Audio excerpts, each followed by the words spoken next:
We've got Manchin and we've got Kyrsten Sinema, who we talked a little bit about. Sinema, I just want to drop this.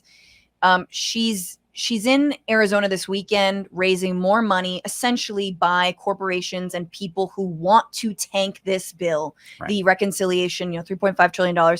She earlier this week met in an undisclosed location, Capitol Hill, held a fundraiser with 5 business lobbying groups who agreed to write checks between $1,000 and $5,800 after spending 45 minutes with her. It was hosted by groups including the National Association of Wholesale Distributors, as well as political action committees for the supermarket industry and various construction interests that are trying to kill Biden's signature domestic agenda. What a fucking idiots. I'm sorry.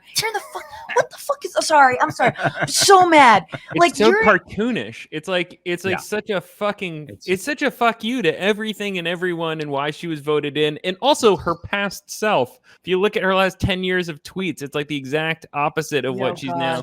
Quid pro quo corruption. Yeah, but I'm just mad at you had another piece, David, didn't you, about like sort of why it's so difficult to get like basic construction materials in this country because of China and so, but just the idea that like as the construction industry would want to stymie a bill that will help American families be able to afford things like a home or a renovation or local, nationalized in a non-xenophobic way, like a national industry of the bill building. It's just insane to me. The bill literally has $80 billion to build more homes.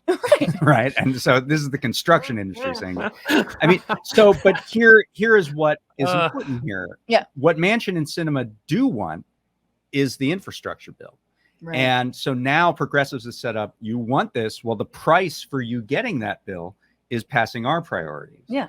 And so now we're in a negotiation. And, Manchin has said my top line spending number is 1.5 trillion. Which obviously is a lot less than 3.5. He finally named a number, though. But we were waiting. But that's the starting point of this negotiation. So it's important to have gotten that. Yeah. I think it'll come up from that. I don't think it'll come all the way up from that.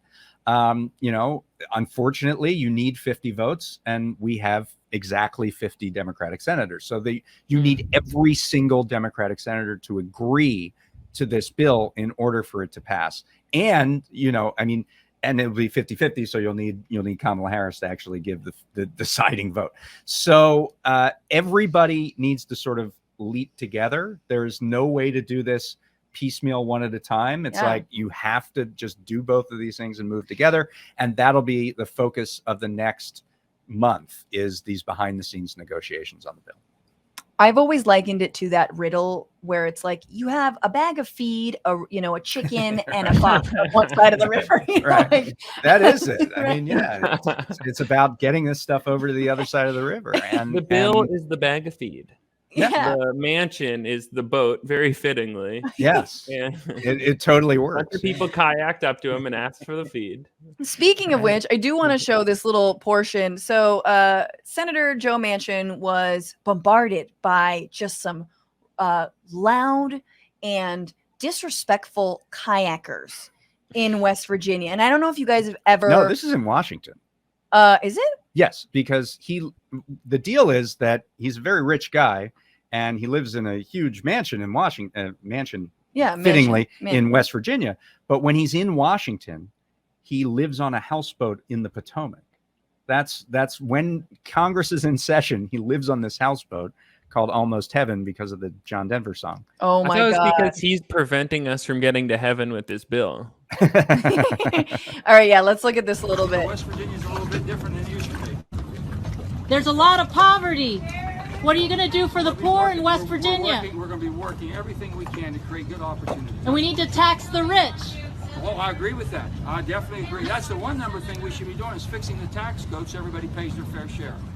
So he's leaning off the back of his boat called Almost Heaven, and he's got his sort of like no tie on, his like white shirt, and he's actually engaging these protesters in some discussion. I have to kind of give it to Manchin for engaging in that. I mean, he is doing a back and forth. Like Sinema just would run away, but he did say he wants to avoid a entitlement mentality while leaning over the edge of a yacht, shouting at kayakers, begging for basic human life. If one of them flipped and drowned, but he would not send them. The substantive policy issue here is that Manchin and Sinema want different things. So Manchin, he says he wants everyone to pay their fair share. He wants to change the tax code. He does. He's put out in his little term sheet enough spending, enough tax changes that would get you to his $1.5 trillion number. Exclusively on taxing the rich and corporations. He's just just taxing them a little less. Just let me keep coal.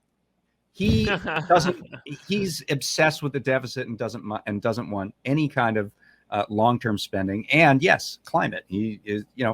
This is literally a guy who, in a campaign ad, shot a bill that was the Green New Deal. Like he literally did that. Why are they always shooting Democrat? Why are they? You don't need to shoot something to show that you're against it. But on the other side. I know that's hard for some conservative-minded people to understand, but your campaign ad doesn't always have to be like, I'm literally shooting socialism, like Marjorie Taylor Greene's. Right. Like, come on. It was a Prius, too. On the other side of this is Sinema, who doesn't mind spending on climate, doesn't mind some of the other spending measures in the bill, but doesn't want to do the taxes. Right. So I don't know if this is coordinated or not, but you have Manchin, who would not mind the taxes but wants to cap the spending, and Sinema, who would do more spending but doesn't want to do the taxes. And so how do you square that circle? How do you get both of them to agree with something, and that would satisfy the other 48 senators, and that would satisfy almost the entire caucus in that? Here's what you do. You bully them on kayaks. You go to their home in kayak. Right. It's a kayak strategy. It's a start. Even Sinema lives on land. You still got to just kind of scoot your way up in the kayak. Yep. I believe they did follow her into a bathroom in Arizona today. I saw that. There's video of God. She definitely would never spare a square. That is for sure.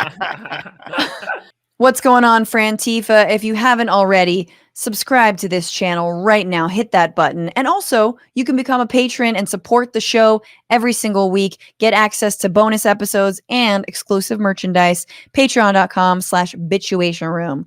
Do it.